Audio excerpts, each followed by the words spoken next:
breakouts at a sand manufacturing Godown near Makali. A major fire erupted at a perfume manufacturing warehouse in a Bengaluru North Taluk, causing the significant damage and the panic in the area. The Godown, located near Makali, falling under the Madanayakanahalli Police Station limits, the fire spread rapidly with a thick smoke and massive flames engulfing the entire structure. Several barrels filled with the highly flammable chemicals used for scent production have been completely reduced to ashes.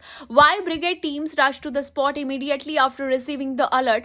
Firefighters are currently facing a tough battle to contain the blaze due to chemical nature of the materials which act as a fuel for the fire. Local police from the Madanayakanahalli Station are on site to manage the crowd and ensure the safety of neighboring buildings. The operation to douse the flames is ongoing. No official statement has been made regarding any casualties or exact cause for the short circuit of fire.